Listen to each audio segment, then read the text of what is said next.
Hey everyone, welcome back to another episode of the DJ Sessions Presents the Virtual Sessions. I'm your host Darren, and right now I'm sitting in the virtual studios in Seattle, Washington, and coming in all the way from Verona, Italy. We have Andrea Casta today on the show. Andrea, how you doing today? Hi, Darren. What's up? I'm good. And you? Awesome. Well, I want to give a shout out and welcome to all of your fans. We're tying this in not only on our website, thedjsessions.com, but also tapped into your Facebook and Instagram as well. So, to all those fans out there, come by and say hi. In the show, we're going to be here for a little while talking with Andrea and getting to know him a little bit better. I would say, went to your website, your social media today. We interview a lot of DJs on the show, but you're an electronic musician of a different sort. And I was like, the coolest thing is I play Beat Saber in VR, but you actually have technically a lightsaber that you use when you do your shows and everything. What do you call it? You call it a lightning bow. A The lightning lightning bow. bow. I can show you because the lightsaber roots, of course, are live inside my gear, That and is awesome. I'm We're going to talk a yeah. little bit about that in just in a minute here, but for our viewers, if you could describe your music in 3 words, what 3 words would you use to describe your music? uh, Energetic, inspirationally, and breathtaking. I'm sure you are. I'm a huge fan of a young woman by the name of Lindsay Sterling. I'm Yeah, sure. I'm Lindsay was one of the pioneer of the crossover stuff around the violin, even if she became a star from the YouTube stuffs and other kind of music like dubstep or different kind of music. I think I'm focused on the live performance and on the EDM and house scene. So that's why I quite a different artist, but talking about violinists, she is amazing. Well, that's what I think the way that I could see the future of music going away from. I just put a post on Facebook the other day that the original term DJ stood for disc jockey, or albums. You're putting a record on that was called a disc. And nowadays the records are, they're gone. Vinyl, I mean, vinyl's there, it's made, but it's not the Yeah. predominant form of how people are playing this music. So should the D in disc jockey be changed to something else as digital jockey? And that's for a DJ standpoint, but you're integrating the music with live performance as well, rather than just being up behind 2 turntables or 4 turntables and doing, playing other people's Spinning, music in a spinning. sense, and creating the show through that medium, for audience participation. And you write and perform. Who does your choreography, first of all? Do you do all your choreography? Do you work with somebody else that does choreography? Is it just made up on the go? No, I made on the go also because I keep the focus on the music that I play, and I'm not a dancer properly as Lindsay is, but I think we can express better my point of view and my effort in create art. Talking of communication, so music is a very powerful communication, and during the performance you must give something to the audience that nowadays it's not only the music, so you can give them much more if you match the visuals, the full experience that you can create when you are on stage. And in my experience, I started as a violinist, standing with other DJs, and then I go deeper and deeper into the electronic music scene, creating my own tracks, trying to have a better connection between the violin used as a tool production and violin used as a live performance. So you know Hmm. what I mean? Because if you talk about saxophone or you talk about trumpet or you talk about any other solo instruments that has been used during through the years in the dance music scene, you have every time a fracture, a break between what is used in production and what is used live. That's what I think is going to be so phenomenal is with the advancement of technology. It always takes me back to this movie that I bring up from time to time called Virtuosity. And Hmm. it's with Russell Crowe and Denzel Washington. And there's this nightclub scene that Russell Crowe's character gets up into the DJ booth, but you can tell that's where the music's coming from. But what he's doing is he takes samples from the audience and starts putting in hands like do, and does this whole thing and creates like music. And it's like that kind of interaction. I used to play with some Roland gear long time ago. The had an MC505 and an SP808 sequencer sampler combination, and they had that V where you could Yeah, yeah, yeah, yeah, use your yeah. hands and play with and trigger, you know, Sensors, yeah, sensors. Yeah. sensors, which was really awesome. And then I saw a Fleetwood Mac concert even before that, and the drummer for Fleetwood Mac was playing the drums. Mick was playing the drums. I think it's Mick, and he's playing the drums. Then all of a sudden, he gets up from the drums and he starts going boop, boop, boop, boop, boop, and the bass drum, and starts playing the drums and gets up in front of the stage and starts playing the whole drum section off of his body while he's dancing around the stage. It's like, whoa, this is cool. That was like 97. So gosh, I'm dating myself now. But I'm just really excited to see what artists are going to do to have more live performance, more interactive performance than just behind the decks or playing the music and jumping up on the decks and doing that type of stuff. So congratulations on that. I'm also interested to hear when I was at your website though, the Space Violin Project. I mean, Yeah. I saw that. I was like, okay, I didn't know where this was going, but then I read the whole thing on it. And I'm like, this is really cool. Tell us about the Space Violin Project.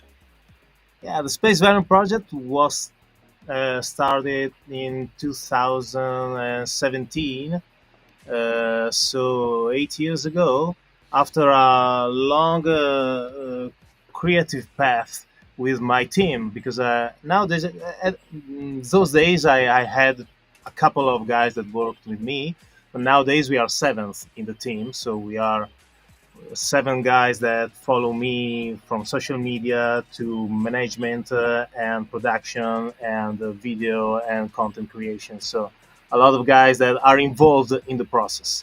But the Space Violin project was meant to be a story that can be told through different episodes, uh, in which every episode was related to a specific song. So each track narrates a part of the story, like a TV show, Mm-hmm. uh, like a series.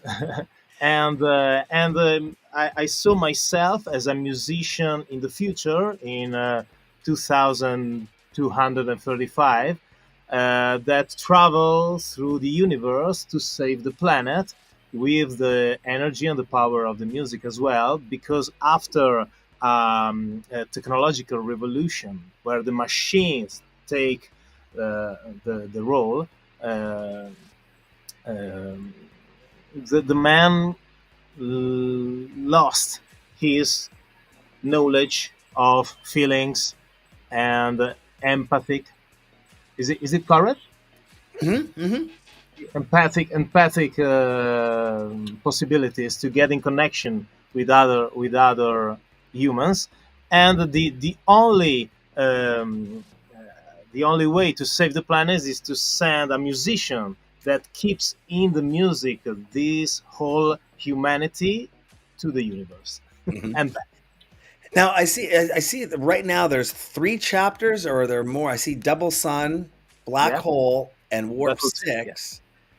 Are there more expected to be coming out? Are these released once a quarter, or how frequently are these coming out with the new chapters? Or are those the names of the songs? The name of the songs. Yeah, Names, correct. and there's 12 songs. Yeah, yeah, yeah, yeah. Okay. I am actually I made 7 chapters during the whole period, but after we made a full visuals contents that can be used during festivals and DJ sets, we stopped because now we want to merge the space violin with other topics that I used to use during my musical creations, like the relation with the planet, nature. So if you follow me around my performance, you can see a lot of videos shooting in the mountains, in the snow, or like we made during this summer, visions that was filmed underwater. I was able to play my violin underwater. Yeah. I gotta see that. That's Yeah, awesome. you have to see that. Now, Also will because it's an adventure, it's Mhm. a special experience that after that you can use as a big content and inspirational thing during your live set. Mhm. Now, do you collaborate? You mentioned you work with a number of different artists and creators and on that project. Is the storyline gonna develop to create other collaborated artists in that as well as the character kinda goes on this journey through space? Um, you know, Yes, well, it's like an open source uh-huh. uh, uh, platform. Was meant to be like that. You know, for example, if we talk about Star Wars, Star Wars started in the 70s, and after 55 years, we still are into there because the plot, the storytelling was so powerful that, as you said, if you find a new collaborators, a new character, new stuff that can get the inspiration from the original storyline, you can come in and play with me and do something about the space violin. Well, I'd love to get you in touch with Avian Invasion. I think there's a definite I could see a collaboration there between you. He's one of our resident DJs, artists, producers. Really awesome guy. It sounds something sort of like that would be a really awesome project. I don't know if you're looking to take on other collaborators or other people, but I could see it. I'm always open to other Okay. collaborations. I will definitely put you in contact with him. Yeah. Where has been one of the weirdest moments you've ever heard one of your own songs play? Ooh, weirdest.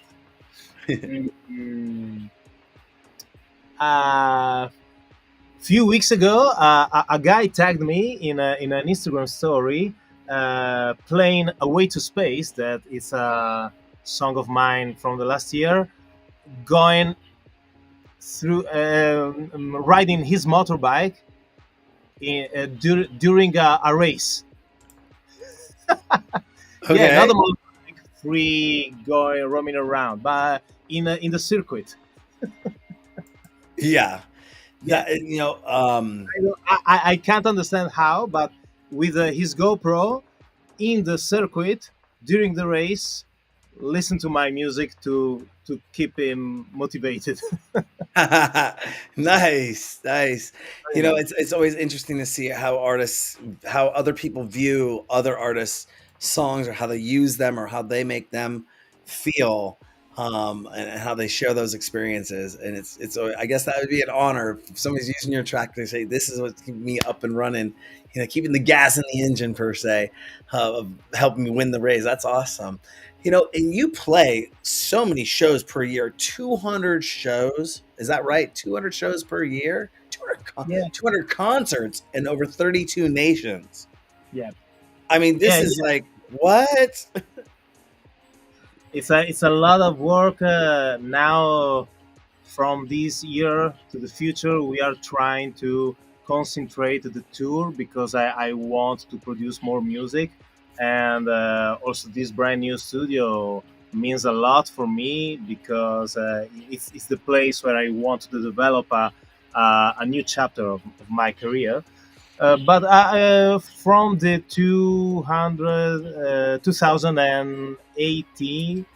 2018, since last year, I played an average of 200 shows. I made a lot of shows in the Middle East. I visited a lot of Asia. I never had a proper tour in US, and that's a thing that I want to organize in the future because I played gigs in Miami. I played a couple of gigs in New York City, but now it's time to have a proper show. But in US, I think that my music must come before my performance. So if I will get a good collaboration, an average hit, not a proper hit, because I want to keep the low profile for my expectations. But in the future, if the music that I will produce reach a good popularity and goes in hype, I can manage a US tour. And speaking of releasing music, I mean, with 200 shows a year, that's an average of four per week. Yeah. Okay, and where do you find time to make? Because we're going to talk some about some of your latest releases and upcoming releases, but when do you get time? Sounds like you're going to kind of start. I don't want to say slowing down, but maybe spending a lot more time in your new studio, which looks fabulous, by the way. I'd love to Thank you. get a tour of that sometime when I visit Italy, because I spoke with you a little bit about what my European plans are for next year. You Um, must come here also because my new studio is surrounded by vineyards, so don't grapevines. So This it's is what got me into trouble last year, and you just invited me to basically to come to Italy, and that's how I ended up in Berlin last year with Riverside Studios, doing an interview with Martin Nair. He's like, "Come over for Rave the Planet," and I'm like, "Did you just invite me to come over?" He's like, "Yes, you got to come over and check this out and be on our double decker bus with a double decker semi with us and stream live." I'm like, 2 days later, I booked my ticket to Berlin. I'm like, I'm done. Yeah, I'm going. This is awesome. But I'm a huge foodie myself, and I've uh, been told that you got to get. And I'm Italian, so you got to get the best Italian food. Is you got to go to Italy, and so exactly. and the Yeah, wine. I think I'm gonna make a stop over there, especially working with Origami Management. Give them a shout out. Super yeah, excited to get the exclusive mixes from ADE this year up on our site from them. But definitely be in a lot of talks with Origami and probably make a fifth trip over that way. Do something in Berlin and then come over to Italy and visit all you and do something on the ground. That would be super awesome. Um, you know, uh, my next questions is going into technology. Speaking about building your studio and putting everything together, even learning how to do your performance underwater. Technology moves very fast in the electronic music range land of things. Is there something you think that's not on the market today, but in your vision would be really amazing to have out there for musicians alike to have access to? Is there something he's like, I wish this existed, but it doesn't today, but it would be really awesome if it did? Anything that comes to mind in that? wow. Uh, it's hard work today to find the balance between the willing to use the technology and the idea to keep humanity into your music, into your performance. And this is a key point from my point of view, because if you are too much of a geeky, you lose the connection with the human feelings, and Mhm. so the ability to, and I think also the key of success is to find the correct balance. So to use the technology as a equipment, as a gear, as something that can help your creativity, your ideas um, to save that communication that I was talking about before. And coming to something specific, I think that maybe in the future to create music, there will be we can have much more connection with the like iWatch or Apple Watch or something like that, that helps you go inside the body, uh, the blood, the heart, the mind energy, something that can read through technology what your body and are feelings Mhm. chemically.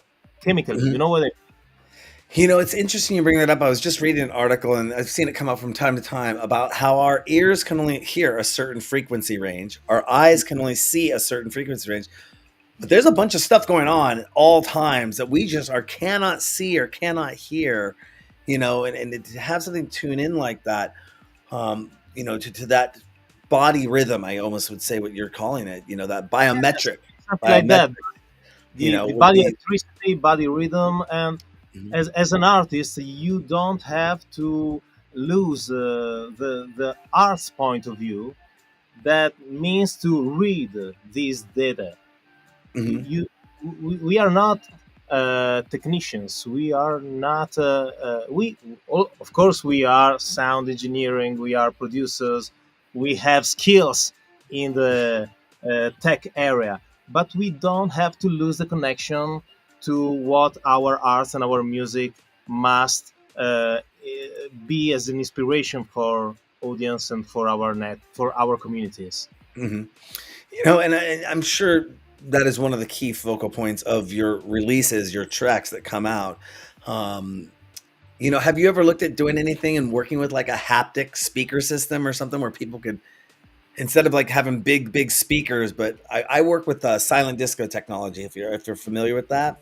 Yeah, And yeah, one of I'm the cool things is our headsets can get the sound into haptic speakers. So when people say I can't feel the music, they can hear it, and a lot of people listen to music and shows through headsets anyways. But now that we can tie it into this haptic feeling, which kind of gives you this feel of the bass is hitting you, it's really awesome. But when you take it off, people have that puppy dog effect, like, no, I want to feel the music and bring it back to me and put it back on. Have you ever experimented with anything like that in a haptic or a Yeah, I choreograph with your experimented. I lighting? experimented. Yes. Also, you talked about silent disco. We made a lot of this also because it's a way that you can make a show in the archaeological areas into specific venues that can't be um, invaded with the sound. Yeah, no, and that's one of the reasons I love it. We got the first ever 7 channel headsets that everyone gets 3 channels.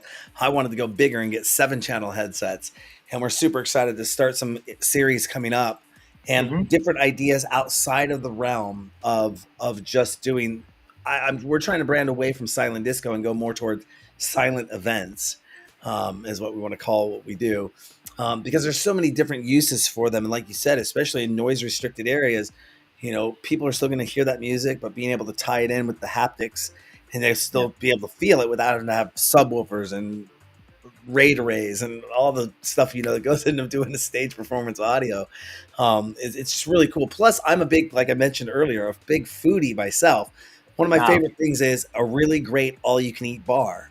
So if I can go into a venue and choose what music I want to listen to, and then gravitate and find people that are uh-huh. also listening to that music, because I can tell because of the color of the headset, Yeah, that's yeah, going to yeah. make it a very social experience. It's going to be a very awesome experience, and something that we're looking to do here in the near future with a venue that I'm possibly going to be working with is we're going to come in and do a no cell phone policy as well, and get people really connected back to each other. Yeah. They'll still be able to use their cell phone. They just won't be able to video or take pictures with it in the event space. I think that's going to be a very big thing.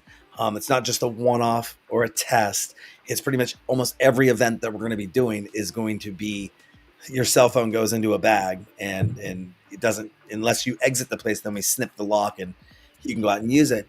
And because one of the things is people don't understand is that we do live streaming events, so we want to control. Plus, we have so many performers, the artists, the licensing of the music, all that stuff is going on. And if people want to watch it online and see a really true great performance of it with multiple cameras and all that, they can go watch our broadcast online, but be immersed in the show while it's happening, to bring that back. And it's happening at a lot of nightclubs.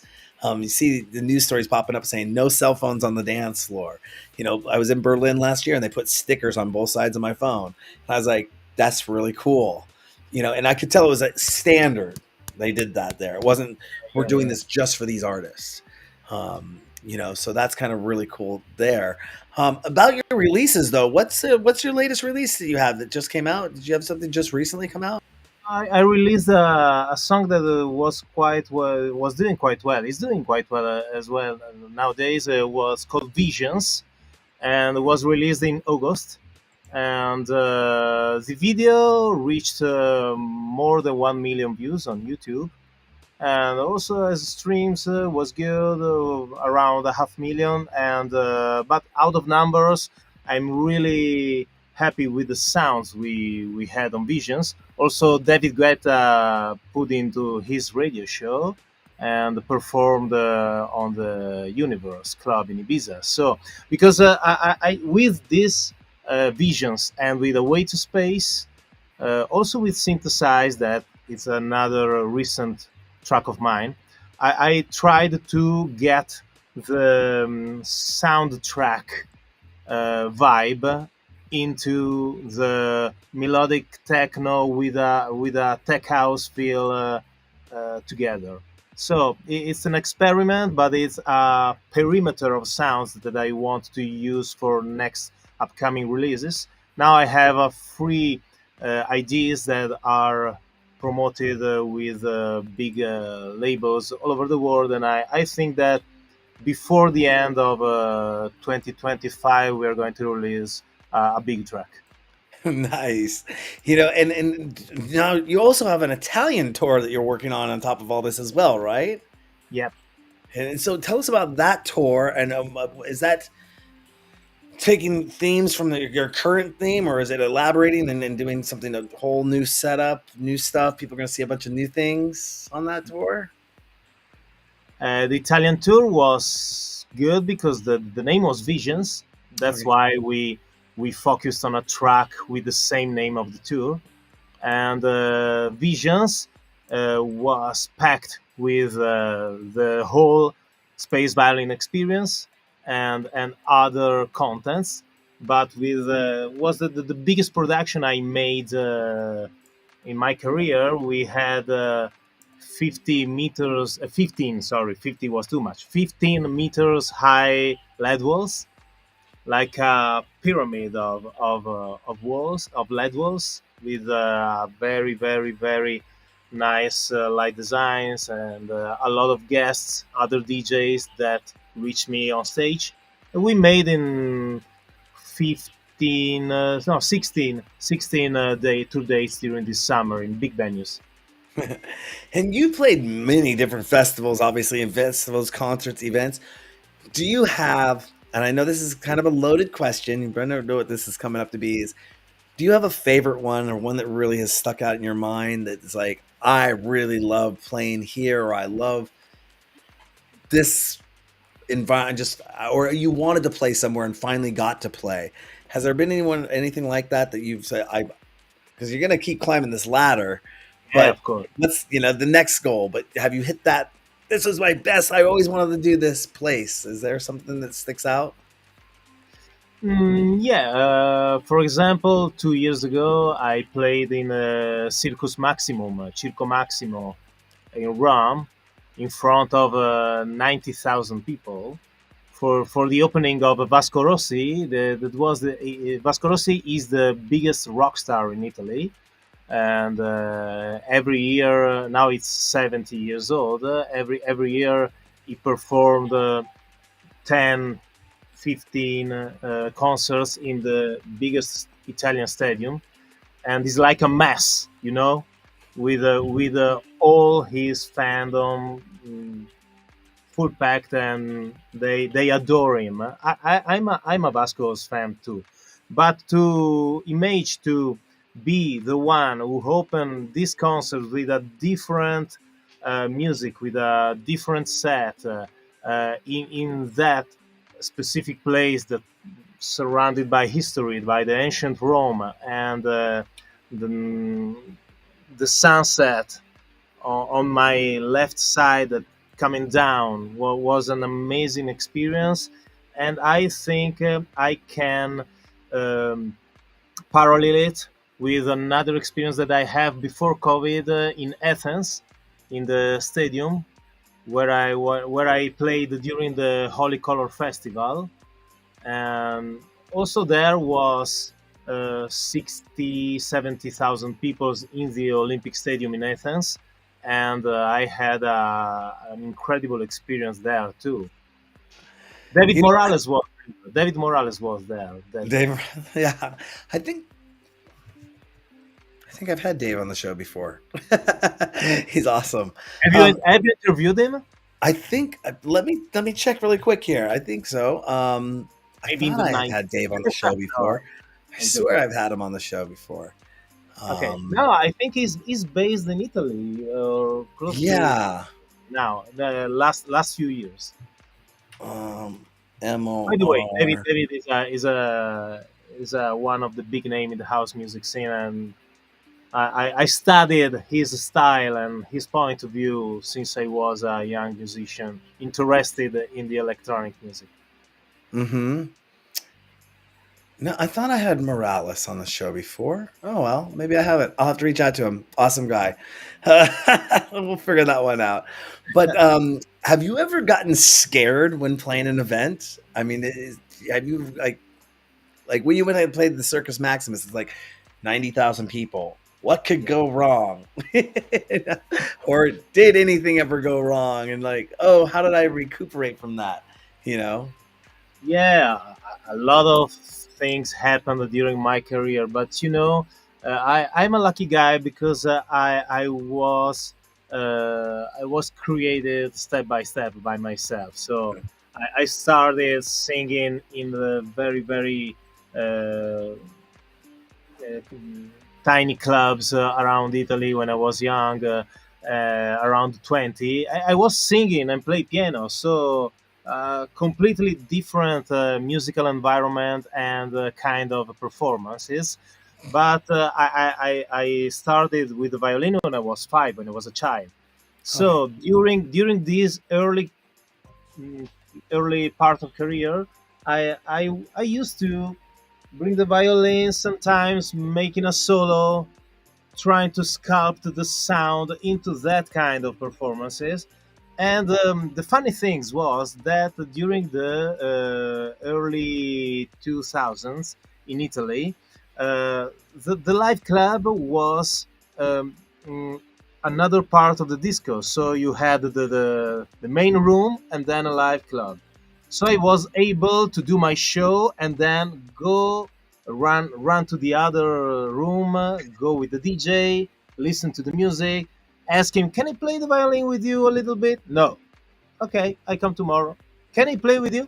No, I come tomorrow. And that made my career. That made my first experiences and how to handle. Coming back to your answer to your question, how to handle every kind of situation, every emotion, from the small club to the big venues to the big crowd. Mhm. You know, it takes that persistence. I mean, I'm not a DJ myself, but when I was a kid growing up, going out to the nightclubs for the first time, I would somehow be able to get my way up into the DJ booth. And Mm. this is back when DJs were not the center of attention for shows. They were up in a corner, they were away, they were off to the side, but I would figure out a way to get up into the DJ booth and hang out with the DJs back there. This is way before I even started. My roots go back of filming DJs in clubs to like Ah, 1992, okay. 1993. I started in public access working on shows back when I was right out of high school at 18 years old. But even if I filmed a DJ back then, where was it going to live? What was it going to look like? What was it going to sound like? We were patched into the board, bringing the audio in. We could have, I guess, at that point, but where was it going to live? If I took an hour-long DJ set, I'm going to be able to watch it on my VCR at home. Like, oh, okay. I mean, I could put it on public access, but then I'd need an hour-long time slot to do that. And long story short, it just sort of morphed into like having that confidence, though, of most people would say, I don't have enough confidence to go bother the DJ. I don't have enough confidence to go knock on the door and ask to go up in the DJ booth. But you did. You persisted, and it just Yeah, kind of like, persistent. to me, it's kind of a natural reaction for me. I'm not. I don't try to sneak backstage or sneak up and try to meet the artist or do anything. I have press credentials for that now, but you know, just kind of walking in with a little bit of confidence and saying, "Hey, this is what I'm doing. This is what we're here," and people will go, "Okay," and you miss 100% of the shots you never take. Yeah. And that's kind of a big philosophy of mine. So I'd rather take shots and get told no, and then figure out a way to get around to it to get a yes. Um, and Yeah, it's I have no, nowadays in the current mood of artists, content creators, one of the keywords is consistency, mhm, and I know that consistency is very important. I think I'm a strong man who try hard to make his dream come true, his mhm, dream go into the reality. But you can use consistency if you have good ideas, if you have the possibility to try things that in your project supposed to work. yeah, So try again, make mistakes, and then, for example, when I first used the lightning bow, I saw a lot of guys around the world, not that many, but there was other violinists that used the lightning bow, and but was also only a tech thing. In my point of view, in my project, that was the a real lightsaber. That was something that evocate an hero, an adventure, a feeling, and building my music and my performance on that idea made his worked for 10 years, because since mhm. I started to use the lightning bow in the way that I projected, uh, did made my career go full gas. Mhm. Yeah, and it's like I can relate to that where we took if you look at our site and you go to our mobile sessions, and back in 2010 I acquired a mobile billboard glass box truck and Uh huh. turned it into a live streaming studio, one of the first of its kind. That most broadcast television trucks, they cost about $300,000, and here we are, these independent artists, to get this big glass box truck that I could pull up to events and interview and have a mobile studio. And now we have a sound system on it and drive it around town with DJs playing and streaming live as we're driving around. I'd love to, if you make it to Seattle, get you in the back and do something driving around the streets of Seattle. I think that would be great. Get some awesome Why not? drone shots flying During my around. upcoming US tour, I will make it. Let us know. Let us know. That would be awesome. If you could host an event without any limitations, you got the Black American Express card, no budget limit. What are the 5 things you would want to have at that event? Ah, wow, short and easy. Okay. uh, I will perform the first live show on the moon. I like that. I like that. Yeah. First show on the moon. Because that's what I always wanted. I wanted to be the first DJ show on Mars Ah, wow. So and you're be far doing live away. streaming DJing You're from far Mars. away, far away. I step on the moon. I step on the moon. But I mean, I'd have to probably start with the moon first and then be on Mars. So I think Mm, the reason I chose Mars is because that's kind of where space exploration is going right now. yeah. And maybe make a pit stop. My home base would be on the moon, or I'd have a condo on the moon and then stop and then come back I down to think Earth. a topic we both are interested in. Yeah. Uh, but I think that one of the first thing when you get people on the moon waiting to go to Mars, even if they are soldiers or scientists or astronauts, they need music, they need performances. Uh, they already did something on the space station, and so when it comes to set a proper base on the moon, I think that music and entertainment must be something important to step into that new.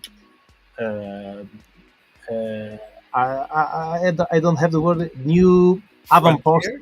avant-post avant-posto of humanity. The Um, new step, new place. yeah, yeah. Speaking of, I just was checking on something. I actually did have Dave Morales on the show in 2021. Ah, I knew I did. I knew it was in there. I just had to type in David, not Dave. David. Anyways, speaking of that, well, did we go over the five things that you would have at your event? We got that right. Sorry. The five things that you'd want to have at an event Ah, on my event. and your events.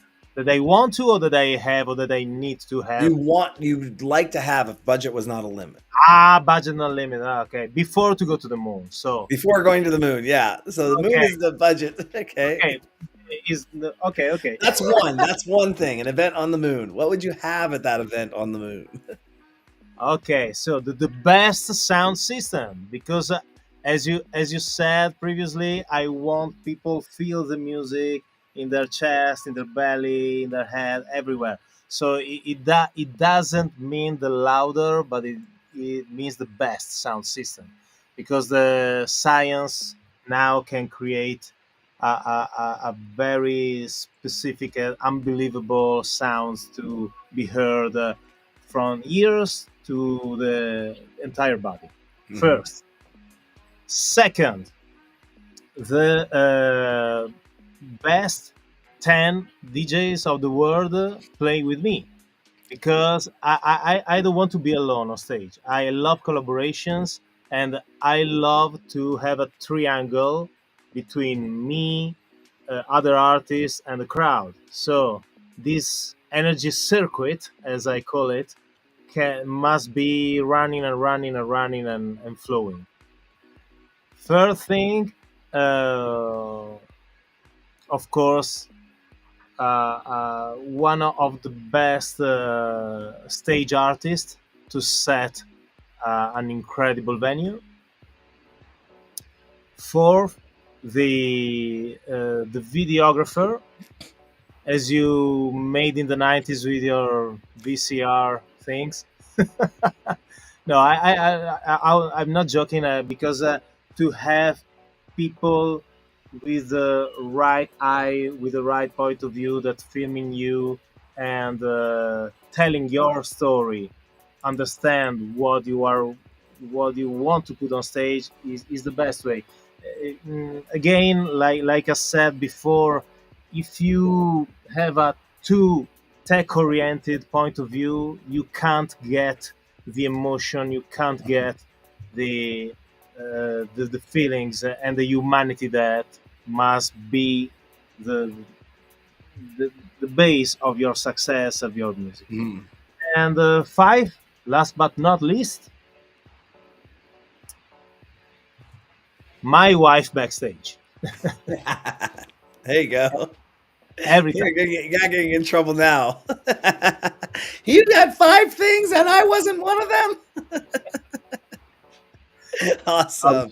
I have an amazing wife. She's my first supporter and fan. And even in the last few years, she works too much, so she can't tour with me every time. But for example, 3 years ago, when I made a big theatrical tour in Italy, she came almost the whole tour and was a very strong support. Mhm. Because as I said to you, I'm a confident guy. I love to be on stage, but if I have the right mood, that means be surrounded by the right people. I can express myself 100% for the audience. If I don't have the mood before the show, in creating the show, it's going to be tough, uncomfortable. Yeah, I totally understand that. It's I was talking with a friend of mine this morning about she was in a Zoom call and she let everyone know that her class was going to be moving from 8 a.m. to 9 a.m. And there were a bunch of thumbs up and there was one thumbs down.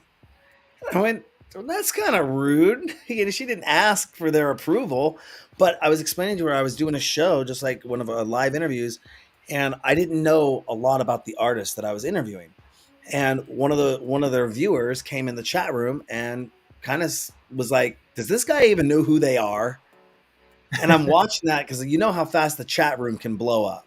Yeah, yeah, And I was like, I started to get distracted. It was like having a heckler on, if you're a comedian and having somebody heckle you on stage, yeah, yeah, and yeah. you kind of lose your train of thought. And I was just, it never has happened to me before.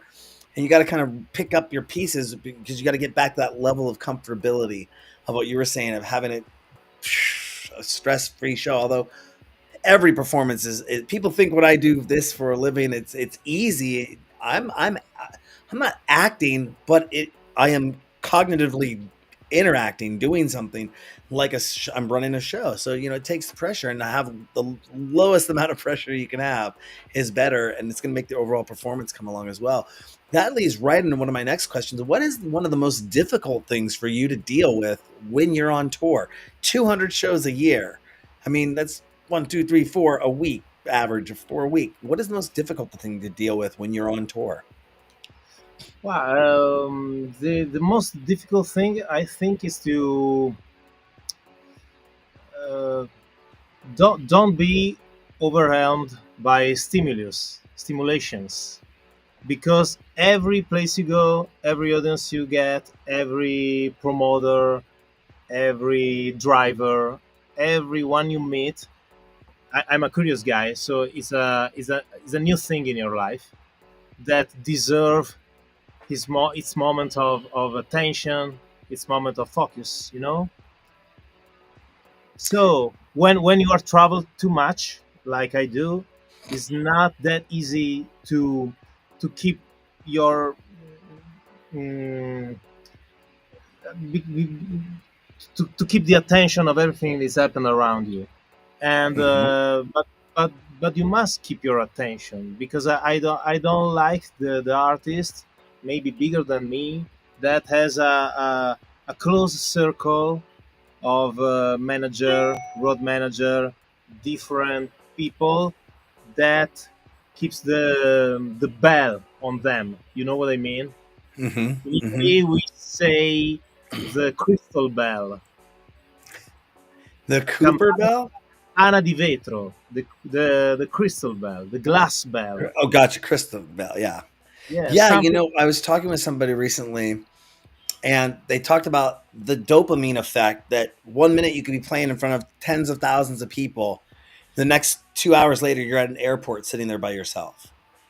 Yeah. And that rush and down, that up and down of I would But if guess you it'd if be you avoid dopamine. it, if you avoid it, well, Mhm. what I'm trying to say is that I feel the same, but when I first felt, I decided not to close myself to think that when you are alone, you are relaxed, and you are breathing and you are focusing.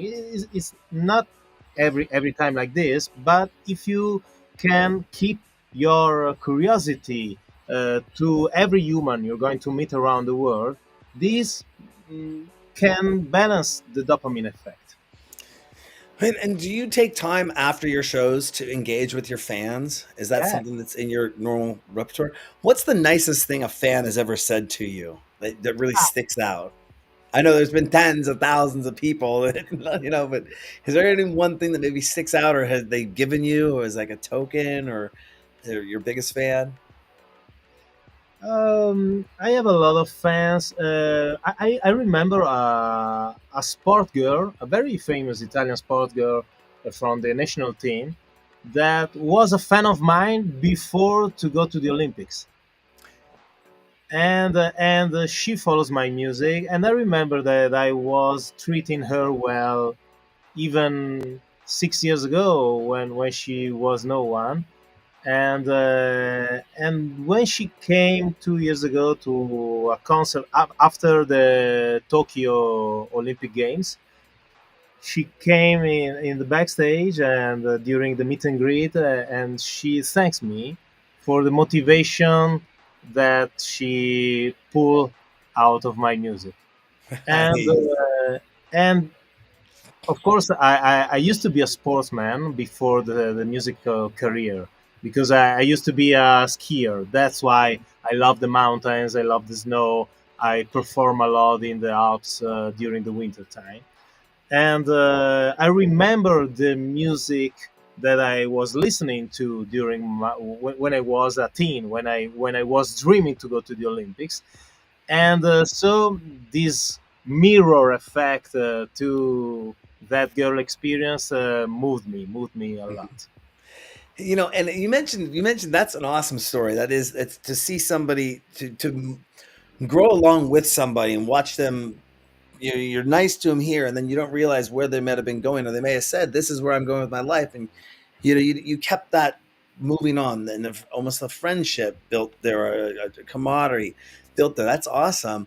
I noticed you though. You said that you went out and you play sometimes in the mountains in the Alps and do that. I also saw something that I thought was quite interesting. Do you often go out and play while you mow the lawn, or do you just let Lubia do all the work? The ski instructors. No, I mean I was watching an Instagram video or a video of you, and you were out there, and you set the Yeah. automatic lawnmower on, and it was mowing the lawn while you're out there playing while mowing the lawn. You don't remember seeing that? I knew you had to be there. It's on your post. I didn't Hold I on, didn't understand. you did it what? You're talking about what? Sorry, I didn't Oh, get you were the. you were playing on of you went out to go, like, it's like the video is you and you're getting ready to play the violin while you're Yeah. setting up your lawnmower. Ah, okay, okay, okay. I understand. Here, I'll pull it up. Let's see if I can find it on your front page. Yeah, Yeah, you're it's fine. right I here. think. It's the chilling in my garden with Luba. Yeah, yeah, yeah, yeah, yeah. Is that your backyard? Yeah, it's my Oh backyard. my gosh.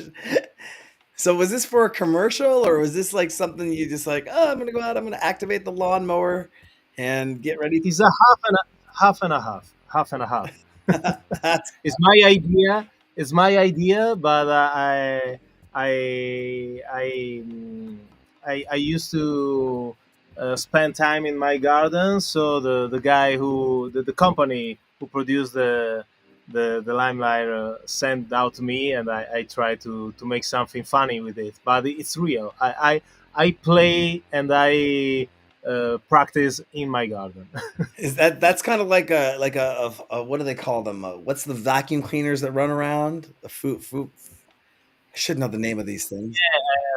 I don't know the proper English word to say that, but yes, it's something like that. It's something like an automated vacuum Yeah, cleaner is the automated lawnmower. uh, cutter. That's awesome. When you're not entertaining others, what do you like to do to entertain yourself? What do you get into outside of the studio, off the stage? When business is done, what does Andrea like to go out and do? For example, cooking, gardening. I love gardening. Even half the job is made by machines. No, but out of that, I'm a very simple guy. That's why, with my wife, we decided to renew this house in the countryside Mhm. because she's a marketing manager. She works hard as me, and when we are free, we share these very precious and simple moments to connect with the ground, with the planet, with the nature, with good food, with friends. And also, I love to spend time with my little dog. Oh, Ciao, awesome. Rocket. Rocket, say hi Hi, to Rocket. Seattle. Rawr, Ciao, Darren. rawr. I have No, my but my mascot is sleeping on the couch over here. My Doja, the disco cat. okay. So Actually, he was sleeping on the studio carpet as well. But yeah. Rocket is home. Okay. But to entertain myself, I love